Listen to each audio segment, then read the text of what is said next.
მოგესალმებით არა, მივესალმები მაყურებელს, მადლობა მოწვევისათვის, ჩართვისთვის. როგორც დღეს ბრიფინგში აღნიშნეთ, 2024 წლის შემდეგ ოცნებამ არაერთი რეპრესიული კანონი მიიღო და მათ შორის ერთ-ერთი არის ცვლილებები, საკანონმდებლო ცვლილებები შეკრებებისა და მანიფესტაციის შესახებ კანონში, რაც პირდაპირ უნდა ითქვას, რომ არის გაუმართლებელი ჩარევა სახელმწიფოს მხრიდან კონსტიტუციით განსაზღვრული გამოხატვის თავისუფლებების განხორციელების ნაწილში. ეს არის აგრესიული ქმედება და მისი მთავარი მიზანი არის მხოლოდ განსხვავებული აზრის დევნა.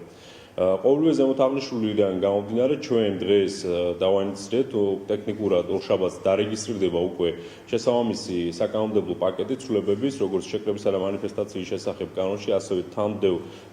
საკანონმდებლო აქტებში, ეს არის ადმინისტრაციულ სამართალდარღვევათა კოდექსი და სამართლის კოდექსში, სადაც ჩვენ ვითხოვთ პირდაპირ აღდგეს 2024 წლის მდგომარეობით არსებული სამართლებრივი სტატუს quo, რათა დაცული იქნეს გამოხატვის თავისუფლება და დღეს, როდესაც მოქალაქეებს, ჩვენს მოქალაქეებს, რომელსაც აქვთ კრიტიკული აზრი ხელისუფლების პოლიტიკის მიმართ, დღეს ჩვენს მოქალაქეებს აკავებენ ტროტუარზე კრიტიკული აზრის გამოხატვის გამო. ამის არაერთი მაგალითი ვნახეთ პრაქტიკაში, თუნდაც სტუდენტები, რომლებსაც აკავებენ უნივერსიტეტში და მათ ხელმორკლებით გადაყავთ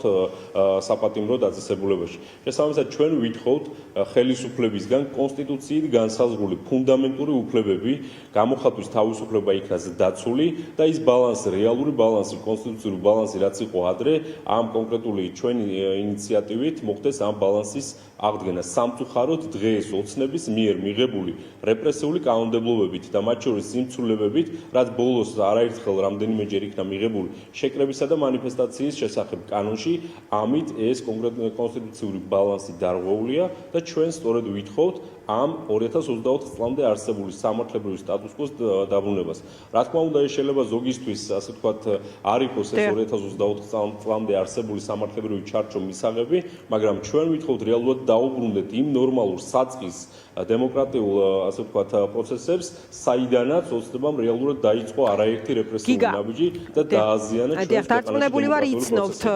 ახლა რატომ გითხეთ წინა სამუშაოებზე, იმიტომ რომ საკმაოდ წვავე გამოხმაურება მოყვა თქვენ მიერ გაჟღერებული ინიციატივას, ხო, დარწმუნებული ვარ, იცნობთ ყველა მათგანს, მათ შორის სასაცილო და პოპულისტური უწოდეს და ასევე ითქვა, რომ აი თქვა თქვენ გუნდს არ აქვს უფლება ადამიანის უფლებებზე ილაპარაკოს და ანუ ასე შემდეგ ის ძველი რიტორიკა, რომელიც აქვს ოცნებას გახარიასთან დაკავშირებით. ამაზე რა სიტყვით და იმ შემთხვევაში თუ თქვათ კრახისთვის, წარუმატებლობისთვის არის თქვათ განწირული შემდგომსვლობას გულისხმობ ეს ინიციატივა, აი რა მთავარი რა გამოდის რა არის, რომ დაინახოს საზოგადოებამ ოცნება, რაზე თანხმდება და რაზე წასასვლელად არ არის მზად? საკმაოდ ვრცელი კითხვაა, ორ კომპონენტს გამოვყოფ, ორად დავყოფ, არ მინდა გამოვხსნას ორივეზე პასუხი, ერთი მორალურ უფლებას რაც შეეხება და მეორე შეფასებები იყო დღეს ოცნების მხრიდან, რომ ეს კონკრეტული ინიციატივა ჩვენი მხრიდან რაც იქნა, ასე ვთქვათ, წარდგენილი, ეს არის სასაცილო. დღევანდელი რეალობა ოცნების მოცემულობა არის, როდესაც ადამიანის უფლებებზე, ფუნდამენტურ უფლებებზე, კონსტიტუციით განსაზღვრულ უფლებებზე საინიციატივო პაკეტი, რომელიც ოცნების ხელისუფლების პირობებში დღეს ადამიანებს შეეზღუდათ ფაქტიურად კონსტიტუციით განსაზღვრული უფლება, ამას სასაცილოს უწოდებენ და აქვე გავახსენებ ჩვენს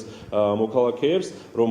ოცნება მატრაკვეცობას უწოდებს რეზოლუციას ანექსიის წინააღმდეგ, ჩვენი ქვეყნის ოკუპაციის წინააღმდეგ რეზოლუციას, რომელიც ასევე ჩვენ დავაინიციირეთ, ასე ვთქვათ, პარლამენტში. ეს არის ოცნების დამოკიდებულება ერთი ადამიანის ფუნდამენტურ უფლებების მიმართ, როდესაც სასაცილოდ მიიჩნევენ ადამიანის კონსტიტუციით დადგენილი უფლების აღდგენას რეალურად და ასევე მატრაკვეცობად მიიჩნევენ რეზოლუციას, რომელიც მიემართება ჩვენი ქვეყნის უსაფრთხოებას, ეროვნულ ინტერესებს და ოკუპაციის წინააღმდეგ. ახლა რაც შეეხება მორალურ უფლებას. რაც შეეხება მორალურ უფლებას, ოცნება ნამდვილად არ წარმოადგენს იმ პოლიტიკურ ძალას, იმ პოლიტიკურ გუნდს, მათ შორის ბევრი მან წარმოდგენილი ადამიანებს ნამდვილად არ აქვთ მორალურ უფლებებზე ისაუბრონ, განსაკუთრებით 2024 წლის საპარლამენტო არჩევნების, ამ არჩევნების მიტაცების, ამის შემდგომ ევროინტეგრაციის შეჩერების და ამის შემდგომ ჯაჭვური რეაქციით განხორციელებული არაერთი მავნებლური, არაერთი ანტიდემოკრატიული და ჩვენი მოქალაქეების მიმართ დარღვეული არაერთი ფუნდამენტური უფლებების შემდეგ. მათ ნამდვილად არ აქვთ მორალური უფლება, მით უმეტეს ისაუბრონ 20 ივნისზე, როდესაც ისინი გამოდიან და 20 ივნისზე ბევრი მათგანი დღეს აი ასე ვთქვათ, მაღალი ტონით რო საუბრობს 20 ივნისზე, მაშინ როდესაც შტურმი ხდებოდა საპარლამენტო ასე ვთქვათ ჩვენს პარლამენტზე, ქვეყნის საკანონმდებლო ორგანოზე, ბევრი მათგანი საერთოდ ჩირგვებში იყო დამალული. რაც შეეხება 20 ივნისს, როდესაც ისინი ასე ვთქვათ, ერთ მხარეს თავისი ინტერესების სასარგებლოდ ცდილობენ ამის გამოყენებას. ადგენენ მათ შორის საკუთარი პროპაგანდისტული მედია საშუალებებით, ადგენენ კეთილი ინებონ და გამოაქვეყნონ სტრასბურგის დიდი პალატის გადაწყვეტილების 169 პუნქტი, სადაც თეთრით შავზე პირდაპირ უწერია სტრასბურგის სასამართლოს, რომ 20 ივნისს მინისტრის გიორგი გახარიას და მისი მოადგილეების მიერ არ გაცემულა ბრძანება კინეტიკური იარაღის გამოყენების შესახებ. და როდესაც 20 ივნისზე ისინი საუბრობენ, გაიხსენონ, სად იყვნენ, ვინ ჩამოიყვანა გავრილოვი, ვინ იყო 20 ივნისის შემოქმედი, მერე სად დაიმალნენ კობახიძის ასე ვთქვათ თამადობით ზოგიერთი გუნდის წევრები, რომელსაც საერთოდ ვერ პოულობდნენ იმ კონკრეტულ საღამოს. რაც შეეხება მორალურ უფლებას, ეს არის ჩვენი პასუხი მათ მორალურ უფლებას, რომელიც ნამდვილად ჩვენ საზოგადოებას თან მიმართებაში მათ არც დემოკრატიულ ღირებულებებზე, არც ადამიანის ფუნდამენტურ უფლებებზე და არც ჩვენი ქვეყნის ეროვნულ ინტერესებზე ნამდვილად არ აქვს მორალური უფლება ისაუბრონ. გიგა, სავიზო დიალოგთან დაკავშირებით მინდა ასევე რომ მიპასუხოთ, ჩვენ დარწმუნებული ვარ ყველა შეფასებას იცნობთ, ოცნება ლეგიტიმურ მიზეზებსა და ლეგიტიმურ პირობებზე ლაპარაკობს და ამის გათვალისწინებას ითხოვს და ასევე ჩვენ მოусმინეთ კობახიძეს, რომელიც ლაპარაკობდა, რომ თავის დროზე შანტაჟის გზა ჩაიკეტა და დარჩა თეორიული ინსტრუმენტი ვიზა ლიბერალიზაცია, რომლის გამოყენებასაც ცდილობენ. სხვა შორის ჩვენ პარალელურად ვნახეთ შათირიშვილის წერილი, ეს უკვე ამერიკის ნაწილზე, სადაც ის ამბობს, რომ მოლოდინი და მზაობა უნდა არსებობდეს ეგრეთ წოდებული deep state-ის მორიგი დარტყმისთვის. თქვენ რას ასკვნით, რა ხდება ამ ხრივ ოცნებაში? კობახიძის პირობებში, კობახიძის ციტირებით დავიწყებ გამოხმაურებას, არ მინდა გამოუჩეს ასევე რამე. კობახიძის პირობებში ერთადერთი რაც ჩაიკეტა ამ შემთხვევაში ჩვენს ქვეყანაში, ეს არის ევროინტეგრაციის გზა, როდესაც თავად პირდაპირ ეთერში გამოვიდა და პირდაპირ თავად განაცხადა, რომ აჩერებდნენ ევროინტეგრაციის გზას. ეს არის ერთადერთი რაც ჩაიკეტა,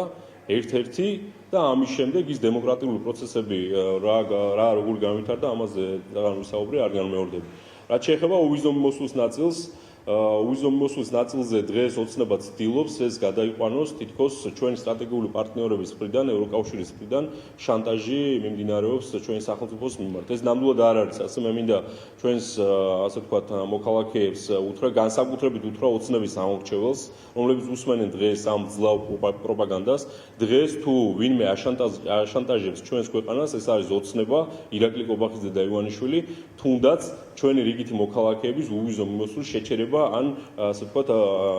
ასე დარჩენის საკითხით. დღეს თუ ვინმე ჩვენი სტრატეგიული პარტნიორებიდან კონკრეტულ რეკომენდაციებს შენიშვნებს გამოსცემენ და მიმართავენ ჩვენი სახელმწიფოს მიმართ, ეს კონკრეტული შენიშვნები და რეკომენდაციები მიემართება ოცნების იმ მავნებლურ ანტიდემოკრატიულ ასე ვთქვათ საწყისებს და ნაბიჯებს, რომელმაც კიდევ ერთხელ ვიტყვით, ასე ვთქვათ ჩაკეტა ჩვენი ევროინტეგრაციის გზა ოცნების ხელისუფლების პირობებში. ოცნებამ კეთილი უნდა ინებოს, თუნდაც გუშინდელი იმ ასე ვთქვათ ტექნიკური შეხვედრიდან, რომელიც პირდაპირ უკავშირდება დიპლომატიურ ვიზებს და ჩვენ და სამწუხაროდ ჩვენ ნამდვილად არ ვიცით ოცნების მავნებლური პოლიტიკა საბოლოო ჯამში წლის ბოლოსთვის 6 თვეში თუნდაც ერთ კვირაში რა შედეგს მოუტანს ჩვენს რიგით მოქალაქეებს უვიზო მიმოსვლის ნაწილში, კეთილი უნდა ინებონ, დაუბრუნდნენ დემოკრატიულ საწყისებს და სწორედ ამას ემსახურება თუნდაც ის